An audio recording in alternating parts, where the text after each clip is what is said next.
ഒരാളെ ഉള്ള.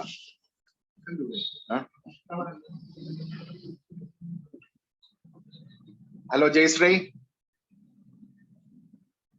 Hello. Yes, sir. Okay, Induja, are you online? Hello, Induja.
ഇതിനകത്ത് എത്ര പേരുണ്ട്? Sir, am I audible? Okay. Induja? Yeah, yes, sir. Okay, 457. Okay, go ahead. Okay. Yeah. So മറ്റൊരു കാണാൻ പറ്റുന്നില്ല ലക്ഷ്മിയിലെ. 456.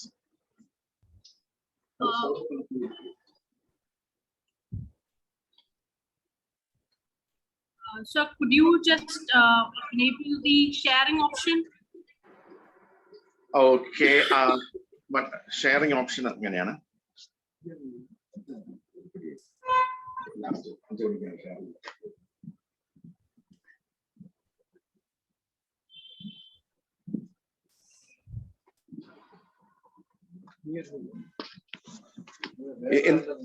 Induja, you have to check with Sri Kumar Menon how to do the sharing option. Yeah, you see, Yeah. he's here. Hello? I think he's here. Hello, Mr. Sri Kumar. Yeah. Sri Kumar is not there. Okay, okay, I'll just. So Yeah, give call me, him. give me two. Call him. Yeah. Okay, okay. പഞ്ചമി അവളെ കയറിയില്ലെന്തോ പോയെന്ന് തോന്നുന്നു. ഇപ്പൊ അല്ല, 5 മണിയാന്നേ ഉള്ളു.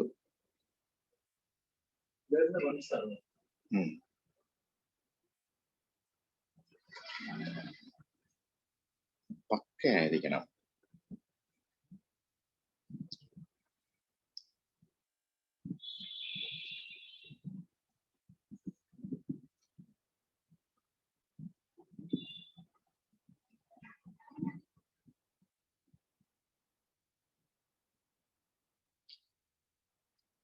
Hello, Induja. Sir, I'm trying to connect with Mr. Sri Kumar. Just give me 1 more minute. Yeah.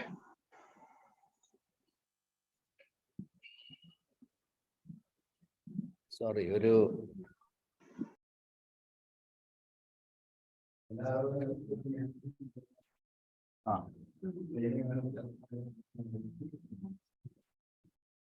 അല്ല, അപ്പൊ ഇതൊരു ഇന്ന് ഈ പേര് തരാത്തവരാണെങ്കിലും ചൊവ്വാഴ്ച ഉച്ചയ്ക്ക് അവർ വരുമ്പോ വന്ന് ഡിസ്കസ് ചെയ്യണമെന്നുണ്ടെങ്കിൽ ഫിസിയോതെറാപ്പിസ്റ്റുമായിട്ട് ഡിസ്കസ് ചെയ്ത് നമുക്ക് പ്ലാൻ ചെയ്യാം. പിന്നെ ഇപ്പൊ സ്വിമ്മിംഗ് പൂളിന്റെ കാര്യം വേറൊരു ഓപ്ഷൻ ഉണ്ട്. ഇപ്പോ ഇതെന്നെ മതി. പിന്നെ domestic ഹെൽപ്പിന്റെ if anything, is it okay? No issues at all. Huh? Very happy. Happy with it? അല്ലേ? Induja, the screen sharing is happening now. Okay. അല്ല, as a user എനിക്ക് ഒരു പ്രോബ്ലം ഇല്ല. So is my screen Same visible? person Yes. Okay. Yes, Induja. So good evening, everyone, and welcome to Save Wetlands International Women's Swim. So today's evening is very special, and I'm honored to invite each and everyone who are present in this meeting. And as an initiation of Kerala's first Ramsar site, the Akulam Valley project. So before directly moving, I would like to give a quick glimpse of what was Akulam and what is the present scenario. So this is a picturesque image of Akulam Valley Lake. This is a decade-year-old photograph. So I'll just give a glimpse of why I've shown the photograph. We know Kerala is one of India's greenest states, recognized for its wetlands, and Akulam wetland is one of known breeding grounds for several green species, including gulls, feathers, parrots, and more. And when we look at the mangrove stretch, there are only 4 species and 14 subspecies as well. So this is the anthropogenic activities that has been happening in newspaper clips that has been taken up. You can see many articles stating Bridgeport cuts lake system into 2. Wetlands are being gobbled up. Crop says artificial sports crop at Akulam illegal, decides to raise it. The Akulam Lake, which has been turned into a garbage pile, needs a serious uplift. So from the picturesque image, you can understand what is the current situation of Akulam Valley right now. And these are few photographs that we have collected. So you can see the waste being disposed, the hyacinth has been rapidly growing, and the anthropogenic activity. This is how the road widening has happened. It has completely cut down a hill, and this is a quarry. Now this is what happens near the lake system. The normal indigenous people of the community has been throwing the dumps near to the lake system. So this is the image of 2000 and 2021. What happens to the wetland? You can see the drastic decrease in the wetland area near the lake. And this is the mangrove stretch. The red spots in the left-hand image is that mangrove spotted. And now you cannot see any mangrove spotted because there is only mangrove left that is near the Southern Air Command, because it comes in their clock. So nobody cannot access those areas, and other areas, everything has been managed. So as said, there were total 18 species, and now only 2 species has been left in the Akulam current lake system. And this is 1988 land use map that we created, and you can see the built up land area has been increased. You can see the brown color that has been increased, that has engulfed the complete green cup. So this is the map showing how the built up area has affected and changed the morphology of the lake even. So you can see from 2000 to 2021, what is the drastic change that we had. So this is for a quick glimpse of what the indigenous community, how they were linked to the Akulam Valley Lake. There was farming, fishing, coconut-related activities, killing extraction, handloom, paddy cultivation, animal husbandry, and many. So the importance is that when we look at the undistributed mangrove stretch of Kerala, which was roughly 2,670 hectares, now there is only 250 hectares, according to the KFR reports by 2014. So I think almost a decade-old report. So that means more than 2,000 hectares have been vanished, has been completely vanished. So that is one important feature why we are still lagging behind to safeguard these lands. And so swim being very emotionally attached to Akulam Valley Lake, because it's our first step as the first organized non-NGO program. It's the first step. By 2017, we tried to remove the man-made bund which was built unscientifically to facilitate the second bridge construction across the lake, which cut the lake into 2 parts.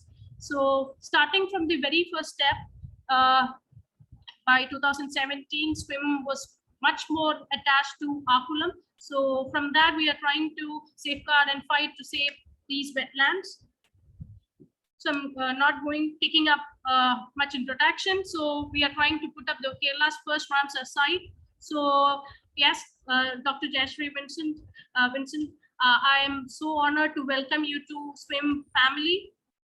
So we know her, so Dr. Jayashree Venkatesan is a managing trustee and care trust and a senior advisor of environment to the University of Andhra Pradesh, and also the director of Tamil Nadu Women's Development Corporation.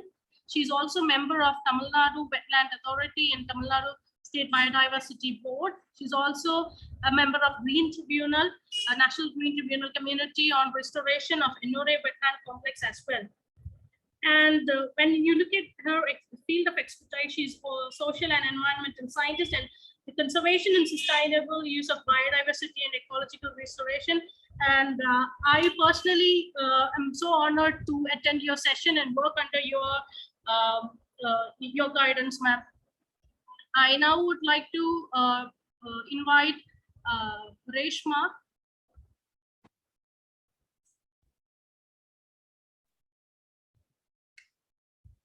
Yes, Reshma. All right, Induja, thank you so much. I would like to invite the team leads for the project today. And I hope that Dr. Venkatesh and the forum members have a lovely time working together on declaration of Veli Akulam as a Ramsar site. So I'd like to introduce Induja R. Raj. She's an architect by profession, created at the College of Architecture and is a SWIM member since 2020. She has a special interest in carbon negative design. She's currently a projects head at Insaga Architectural Studio at Cochin. Next, we have Ritu Olikal. She is an electrical and electronics engineer, graduate from CET Trivandrum. She was working as a project manager for ABB Coimbatore, and currently she is a product manager at Primer Labs, a Silicon Valley-based marketing technology startup. Last, I'd like to introduce myself, Reshma George. I'm a practicing clinical psychologist, educated at University of Liverpool, and an advisor on wastewater treatment systems, accurate system for Government of Kerala. I operate an NGO that has its prime focus on climate change, working on behavioral change modifications through principles of social behavioral change communication. Thank you so much for having us. Back to you, Induja. Yes, now I'm not taking you guys further. I'm inviting Jayashree ma'am to give us the initiation to start with our first project. For SWIM, it will be an honor, and I think this step is a huge step for us as well as the state, so that it might be like a it's not a small thing that we are trying to do, because for ma'am, I have seen your records, and having a person like you as a guru, to mean as a guru for stepping the Ramsar is a huge platform for everyone in SWIM. Yes, ma'am, please take the honor. Good evening, ma'am. Good evening, all of you. Thank you. I prefer to be a member rather than a guru. I'm still learning, and that's something I'm saying not because I'm a humble person, because I sincerely mean that. Conservation is one field where you learn almost on a daily basis. Am I audible? Yes, ma'am. Yes, ma'am. You're right. Yeah. Let me attempt to share the screen.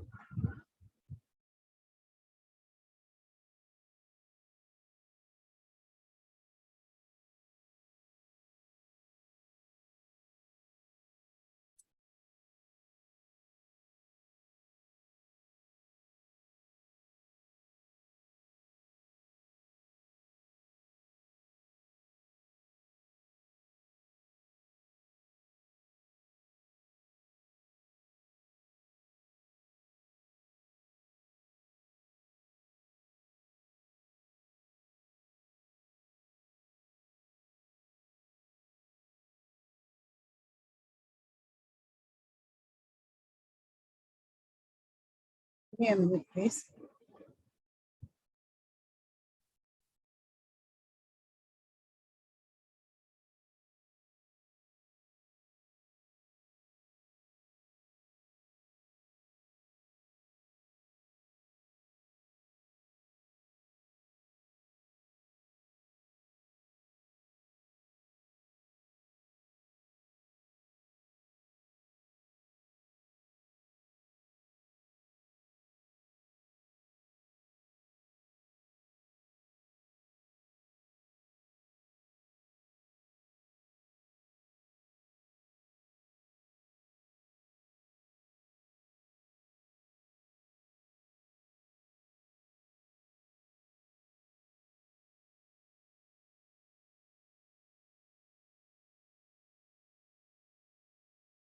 The screen visible? Yes, ma'am. Yes, Doctor. Sorry about that glitch. Yeah. Essentially, I thought I'll give an overview of what Ramsar sites has as an implication for resilience and climate change, because since the time the Ramsar Declaration came into being, things have changed so much and so drastically that now the world has been talking about only Ramsar site and its implication for resilience and climate change. When it actually began, the focus was on aquatic birds. So I thought we should stay contemporary, we should stay very relevant. That is why I titled my presentation Implications for Resilience and Climate Change. And I'm aware that the once very resilient Kerala over the last 1 decade at least has been extremely vulnerable to a whole lot of climate change issues. But not to worry, I'm not going to talk about climate change. I'm going to stick to the topic of Ramsar sites. It's just that I'm contextualizing it within this broad theme of resilience and climate change. So what exactly is the Ramsar Convention? I thought it's important that a few features of this is highlighted so that we are all on the same page. It's an intergovernmental treaty, of course, but more importantly, it provides a framework for conservation and wise use of wetlands and their resources. The fact that it only facilitates a framework is very important, because within the international conventions, I'm sure many of you know this much more than I do. Just in case there is somebody who doesn't know much about it, most international conventions pertaining to nature, biological diversity, natural habitats have these targets. It's very specifically saying, but by the year 2030, we will reduce carbon emissions, or by 2020, we will increase forest cover and stuff like that. Two international conventions are an exception to this rule. The first being the Ramsar Convention, where it only facilitates or it calls for a framework agreement. The second being the Convention on Biological Diversity. These two conventions do not set targets. They only facilitate the evolution of a framework. And we all know that this was a convention that was adopted in the Iranian city of Ramsar in 1971, but came into force in 1975. And that is why February 2nd is celebrated as the World Wetlands Day. Almost 90% of all UN members are contracting parties, and they are all committed to working towards the wise use of their wetlands. This is as recent as the month of December, when they had the Conference of Parties in Geneva. And they've also committed to designating suitable wetlands for the list of wetlands of international importance. Ramsar sites is a very colloquial way of actually talking about wetlands of international importance, and more importantly, ensure their effective management. This is a commitment that most contracting parties or all contracting parties have made, India not being an exception. But more importantly, it says we cooperate internationally on transboundary wetlands, which of course is not of relevance to Kerala or for that matter any of the South Indian states, shared wetland systems and shared species. Shared species, I need to really look at data to see whether there is any issue of shared species, because this is something not much attention is given to. But if I take a look at the data that you already have collected so meticulously on the wetland, I may be able to say with some amount of confidence whether this comes into bearing. What is very interesting to me personally is the Ramsar Convention is the oldest of all international conventions. And it's the only convention which deals with a particular habitat type, wetlands. All other conventions in comparison are very generic. They talk about biological diversity, they talk about climate change, they talk about migratory species, they talk about international trade. These are all very broad topics. Ramsar Convention is very specific. That's the most unique feature about this convention. it talks about one particular habitat type, which is the wetland. To me, also of interest is the fact that India is a signatory to all the international conventions pertaining to nature, which is a unique distinction. In fact, in many instances, it is very often the first country to sign it. I at least remember with a lot of amusement, I'm using the word amusement, fully understanding what it means, how the then Minister of Environment, Government of India, literally ran up to the dais when the Convention on Biological Diversity was introduced in Rio during the Earth Summit in 1992. He just rushed from the gallery to the podium to sign the convention because he wanted India to be the first country to sign the Convention on Biological Diversity. So we take a lot of pride in being the first, but implementation, there are issues, but those are not the points that we want to talk now. How did India respond to the international convention, to the Ramsar convention, once it became a signatory and once we ratified it? Like every other convention, we responded by way of a legal enactment, which is the Wetland Conservation and Management Rules of 2017. You would notice that it took quite some time, in fact, decades, to come up with a response, during the time of which we lost most of the wetlands. I mean, that's something your graphs also very clearly highlighted. Wetlands are highly variable and dynamic. They are water bodies, but they also include land. This is a point that often gets missed out when we are talking about Ramsars and we're talking about the need to protect wetlands and designate them as wetlands of international importance. We somehow seem to freeze the boundary of the wetland where the water ends. The water spread area alone we consider as a wetland, and the adjoining area we don't. That is a big mistake. And in fact, the convention and the wetland rules clearly say it also includes the land adjoining area. Anything that's partially wet, seasonally wet also comes into reckoning, and I'm glad to see that your maps have captured them. They are freshwater, brackish, saline, inland, coastal, seasonal or permanent, natural or man-made, static or flowing. The seasonal and permanent is very important because when we actually get to Alikulam, I think. Have I said it right? Hello? Hello? Akulam, ma'am. Akulam, okay. When we actually get to the point of... Sorry to interrupt you there, Doctor. Your voice is not very audible. Okay, let me be louder. Really. Is it better now? Yeah, yeah. Okay, I need to speak louder. Yeah. When we actually get to the point of designating this Akulam as a Ramsar site, this would be very important because a lot of people, especially from the government departments, would insist that only those areas that are under permanent holding of water be declared as wetland area and the rest of it should be excluded. So we have to be very, very careful in identifying the wetland boundaries of the wetland candidate site that we're talking about with a lot of care. And as you have very rightly done, take historical data into account. Otherwise, you'll end up protecting one small fragment of the original expanse. So that is why I thought it's important that we highlight this point. Okay, it essentially talks about wise use. I think this is something that I could skip, except that it talks about everything from wetland inventorying to monitoring to research, training, public awareness. Essentially, this slide is for people who are not very aware of what wetland is and wetlands functions are and what Ramsar sites entail. But since this group is already fully aware, I don't think I should be wasting your time on that. So the wetland use guidelines also emphasize the benefits and value of wetlands for sediment and erosion control, flood control, maintenance of water quality, and abatement of pollution. This is of immense relevance to Kerala, and for that matter, even Tamil Nadu. So this is something that we need to peg very, very strongly in our application. Not just list birds and plants and species and stuff like that, but also talk about ecosystem services. In fact, as I go on, I'll tell you how we did that for Tamil Nadu. Maintenance of surface and underground water, support of fisheries, outdoor recreation, education for human society, and climate stability. One point I wish to highlight in this is, when it comes to Ramsar site, we cannot take an approach, or we should not take an approach where it keeps humans out. We cannot say tourist facilities are bad. We cannot say recreation is bad. Instead, we can say it should be done with a lot of care. It should be done with a green approach. It should be something that falls within the green standard. And I'm glad that there are architects in the group who guide us very well on this parameter. This is in contrast to normal protected area kind of a management. That's the contrast that we need to recognize.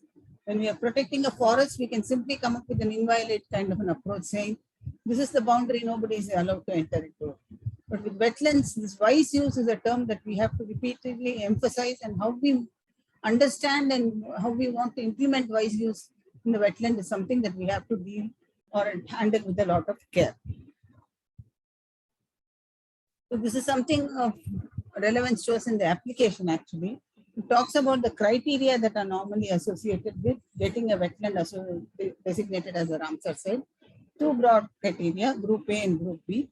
Criterion 1, a wetland should be considered internationally important if it contains a representative, rare or unique example. In fact, I can already see that the candidate wetland falls or fits in very well with this, because we are not talking about one habitat type within it. I would urge you to consider calling this a wetland complex rather than wetland, because you can see mangroves, you can see free flowing channels, you can see marshy areas, a whole lot of subtypes are available. So please consider, I mean, if it's not a problem, consider calling it a wetland complex, so the chances of getting accredited are higher. Am I audible? Yes, doctor. Yeah. And second, of course, the criteria is based on species and ecological communities. While we may have data on species, I'm not very sure whether we have data on ecological communities. I would request you to share the data that you have with us, with you, so that we can discern the patterns. And I would also parallelly try to look for data on ecological communities, especially the life cycles. Point number criterion 4, a wetland should be considered internationally important if it supports a plant and animal species at a critical stage in their life cycles and provides refuge during adverse conditions.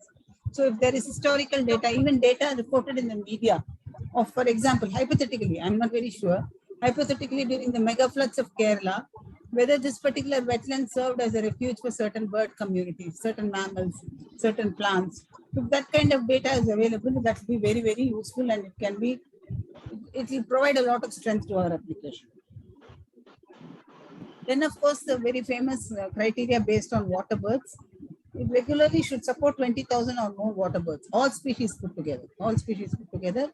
If there is historical data, fine. If there is no historical data, what we did was in Tamil Nadu, there were some wetlands where only 3-year data was available. We extrapolated. That is permitted. So we can consider that for our candidate wetland also. Then there is a thing on specific criteria based on fish. I'm sure there is enough data. You already referred to how it's a spawning ground for many mollusks and stuff like that. That data can be brought in. Then, of course, it should be considered internationally important if it's an important source for foods. So that also, how productive this place is, for which we need some data on the soil and water, the fishing tradition. We could have interviews with the fishing communities there, look at what kind of fish species they catch, what is the kind of quantum that they catch, whether it be subsistence or commercial or near commercial. That data will come in very, very handy. The point I'm trying to make is, let's not get into this thing of when will we have complete data. There's never a situation where we have complete data. We may have data from multiple sources. We should know how to curate it and present it in such a manner that it looks objective, that it is objective, and it's robust and available for evaluation and monitoring. Then, of course, there is the thing of non-avian animal species. I did not see much data on it, but we can always find out. This includes reptiles, amphibians, mammals, everything else. I thought I will take a minute to talk about what we did in Tamil Nadu so that it gives an idea of how we went about it. India, of course, coincident with the Amrit Mahotsav, we had 75 sites declared. Tamil Nadu had the distinction of having 14 sites declared, 13 sites declared as Ramsar sites. One was already done. Here, I'll have to mention that our candidate site may not be the first one for Kerala. In fact, India's largest Ramsar site is in Kerala, the Vembanad Code. The smallest one being Renuka in Himachal Pradesh.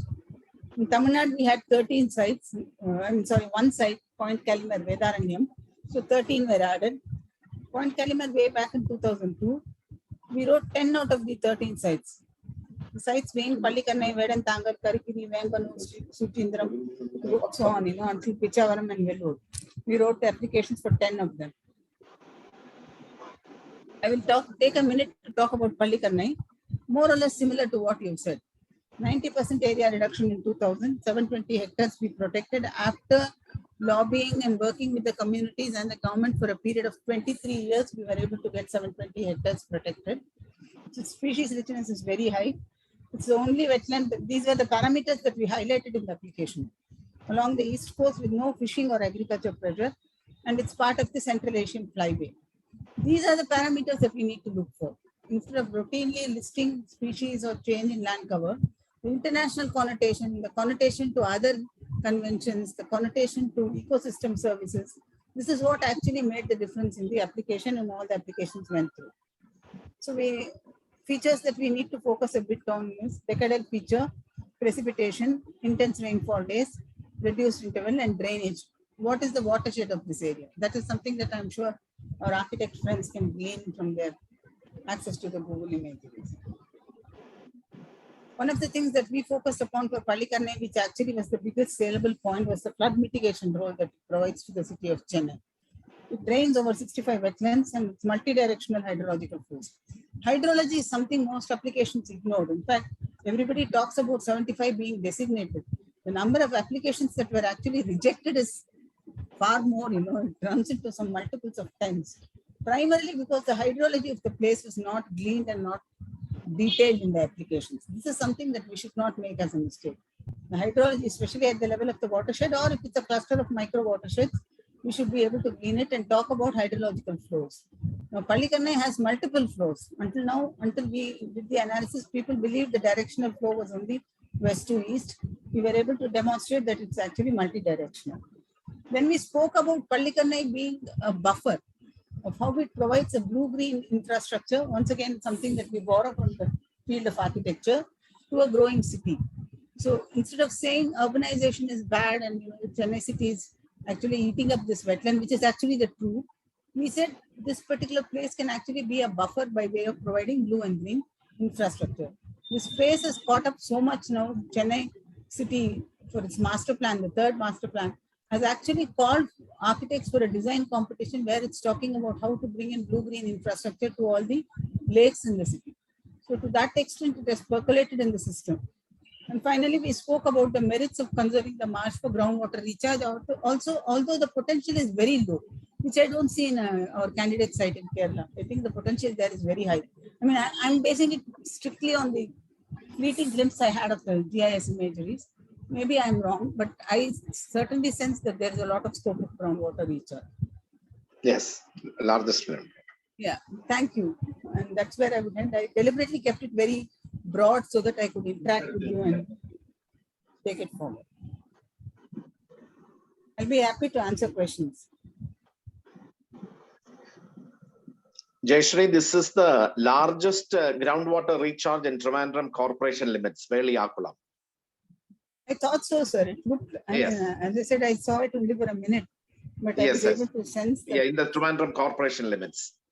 And We should get also, all the- also this wetlands, that inland natural coastal wetlands, because it's very close to the ocean also.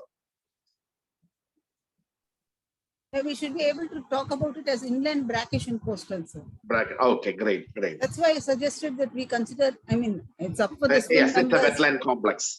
I mean, I'm Yes. sure you have your own reasons to deliberate on these parameters. Sure. Please consider it. Yes, definitely. Okay, Reshma, Induja, Yeah, I had a Go ahead. question, sir.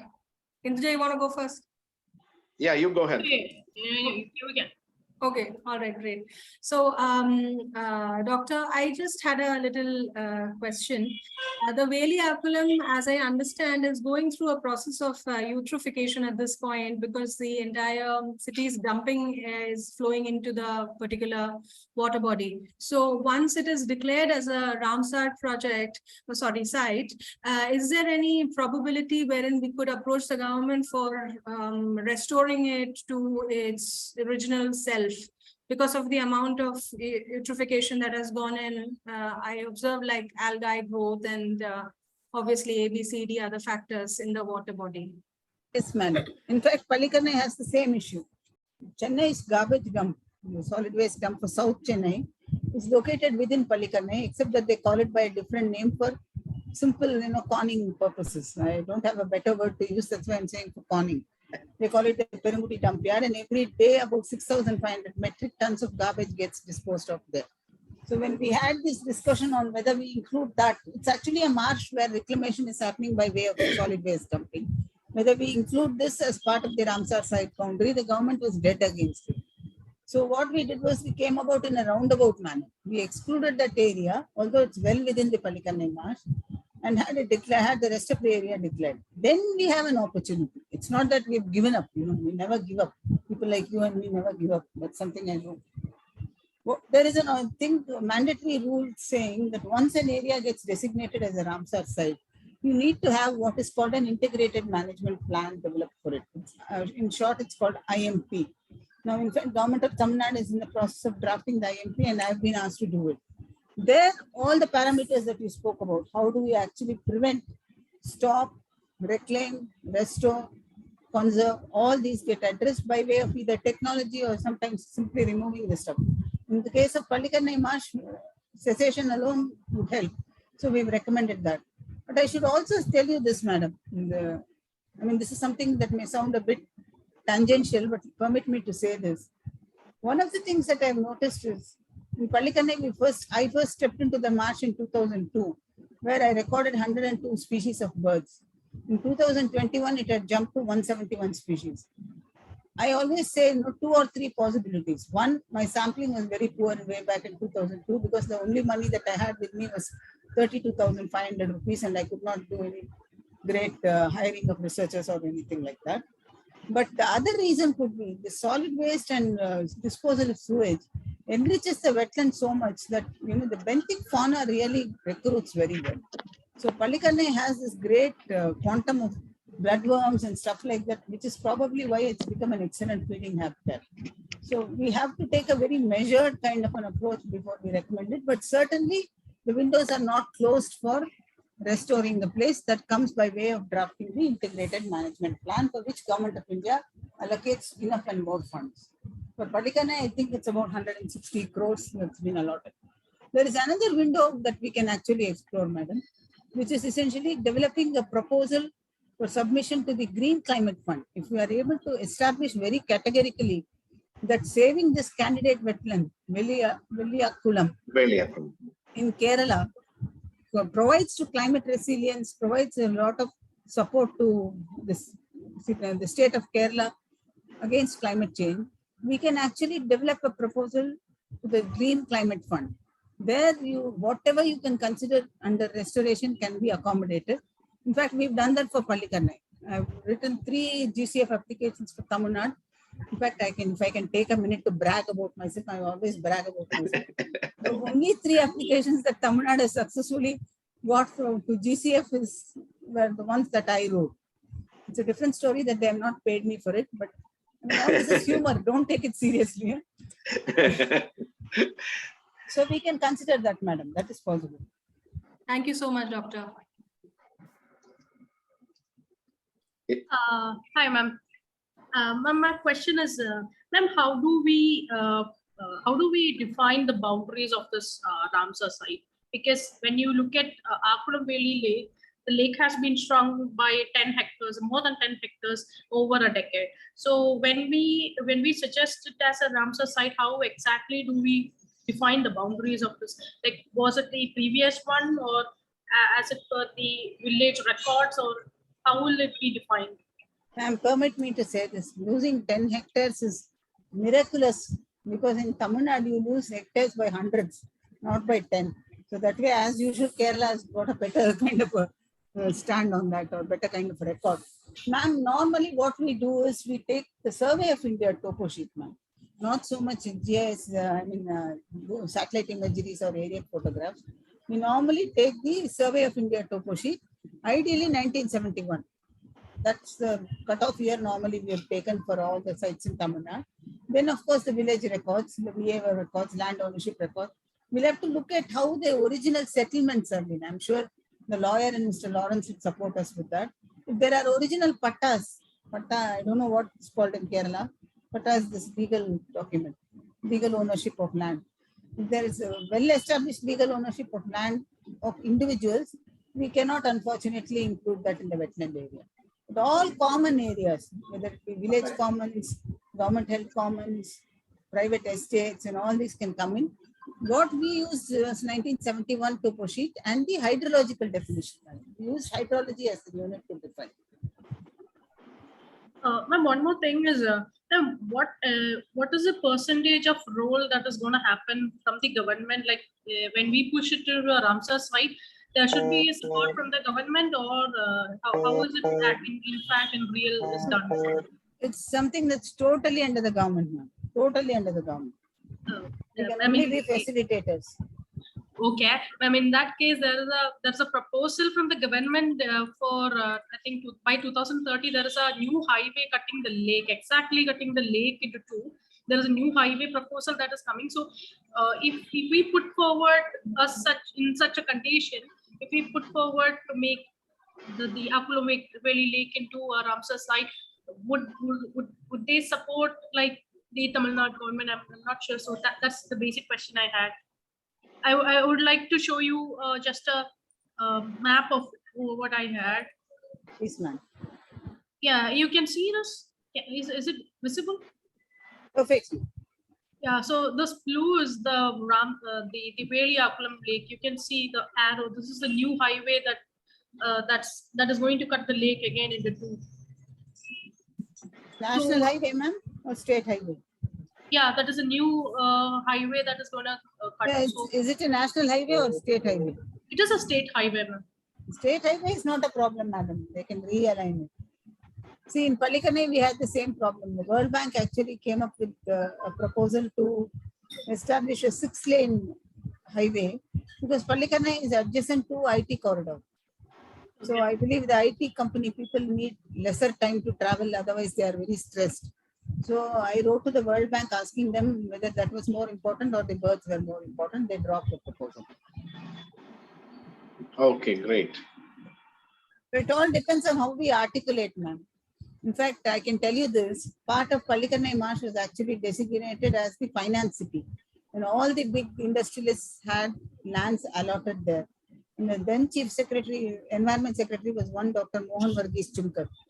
He asked the government only one question. Although he was a member of, he is basically a passionate nature lover and also a trained entomologist. He said the finance city can be located anywhere, relocated to any place in the state. But can we actually relocate the biological diversity of Palikanai Marsh to other places? With that, the then Chief Minister was convinced and she removed the allotment. Any project can, as long as it is within the boundary of jurisdiction of the state, can be renegotiated. Only when it becomes a national thing that our clout becomes a bit weak. Okay, ma'am.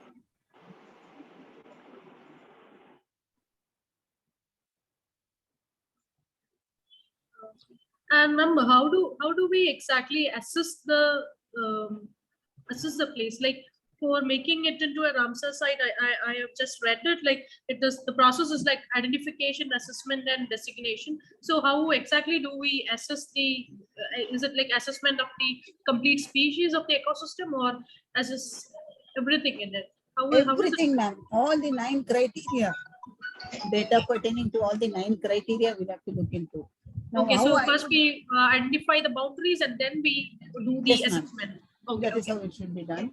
Ideally, what you could do is put together all the data that you have from published reports, from primary collection, from media, from popular folklore, from discussions that you have within SWIM with other community members. Everything, if you can collate, then try to fit it within these 9 criteria. We will know what the gaps are. Then we can step in and do a rapid assessment. Okay. But my boss is from Kerala, so he was formerly the director of Kerala Forest Research Institute, Dr. Isa. I could talk to Dr. Isa and request him to depute some of his students. And I'll send somebody from here as well. Great.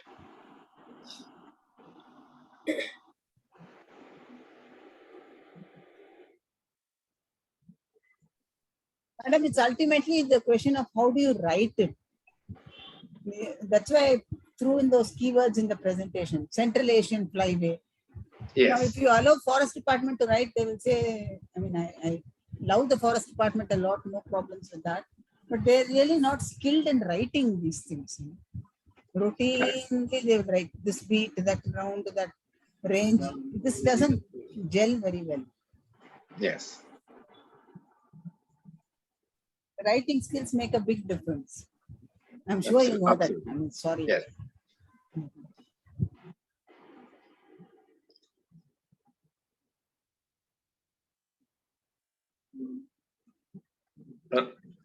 Ridu has, do you have any questions for Jayashree ma'am? Sir, just call me Jayashree, sir. No, ma'am. All right, Jayashree. Induja, do you have any? No, Bursa, I think through the process, we will definitely have many. Sure, great, great. Sir, with your permission, I will actually designate one of my colleagues as the point person. Okay, great. This is one person called Muthu Karthik Nagarajan. Okay. Karthik is a very, very well-known botanist, keeps himself very low profile, excellent field worker, but he won't talk at all, he will only do the writing. I'll send you his contacts, sir, and I'll introduce him to you. Sure, sure. That will be a big help to get it started. Yeah, and he knows most botanists in Kerala quite well, and he's been working under them, especially Dr. Sasidharan and others. Okay, great, great. And now we are also talking to two colleagues in Kerala, sir. They'll be joining us formally. One is Dr. Danish Bhaskar. Okay. He's a very well-known entomologist. In fact, he's an IUCN vice chair in grasshoppers. He recently discovered a new genus of grasshopper from Tamil Nadu and named it Gravidicus. Okay. Very, very well trained person from KFR. Sure. Yes. So Danish will be joining us, and Professor Jomi Augustine from Pala. Okay. He is also joining us, sir, for our project in Meghamalai. So I will request, sir, I mean, I'm not making a commitment, but I will request him to also support me. Okay, great. I really appreciate that. Jayashree, just wanted to give you an update. We would, a letter will be issued from the forest department so that we will have access to all the documents what state wetland authority has, and also the forest department has. And the principal chief conservator of forest, his name is Pradeep Kumar. He has given a point person in KFRI. His name is Dr. Sujana Pal. He's the scientist there. So any document, any documents. So they have given access to KFRI also. So then in a few weeks back, I talked to Mr. Isa also. So I said you are helping us to So thank you, sir. He was telling me make sure Jayashree helps you. So I said yes, and I already talked to her. So he was extremely happy. So I am in touch with him too. Great, sir. And then next time when I go to KFRI, I will make it a point to go and meet him too. Please, sir, please. He's actually recovering from a surgery, sir. I see. And Reshma is based out of Palghat, and Induja based out of Cochin, and Ridu is based out of Trivandrum. So I'm having this three people as the project managers, and the people underneath, they will manage the people, so that a lot of people have a exposure and experience in doing this. Some of the people from CET and a couple of other colleges. So that is how we visualize, and these three people will coordinate with your point of contact, and so that we can get it started by filling the RIS forms and all those stuff. Sure, sir. Sure, sir. Happy to support. Yeah. So Jayashree, how much time it will take? With your experience, something. Let's see if we have all the data available. We have all the data. It takes a good 4 months, sir. 4 months. Okay, great. So that is our target, because we met with Dinesh Bhaskar. He's a assistant private secretary to the CM, and he was a major in the military.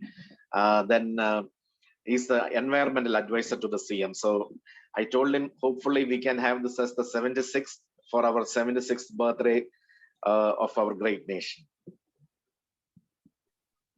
sir. In So- fact, we just submitted 4 more applications. 4 more. So 7. Okay. We're competing with Kerala. So we will be competing with you. Okay.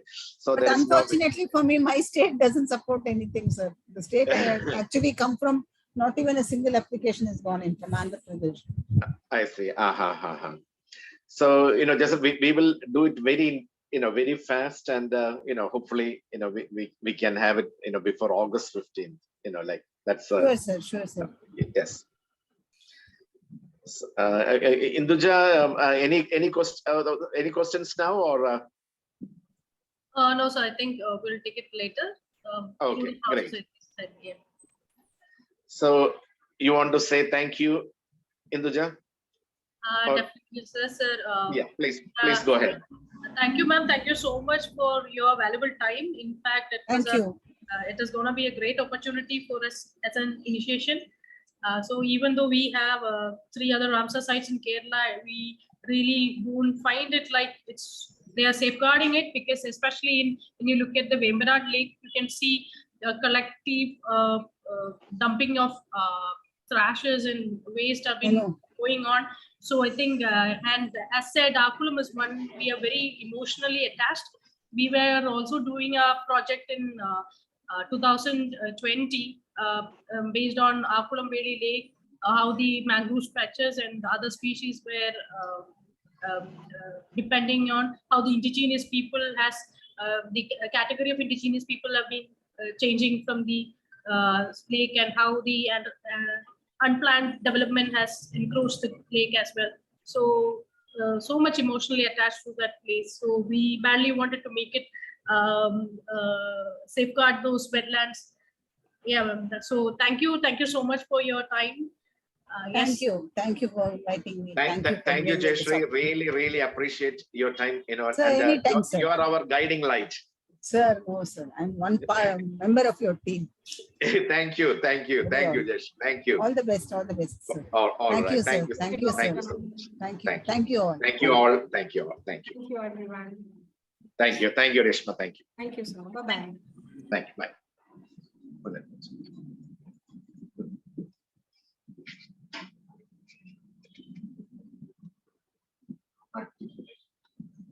Bye.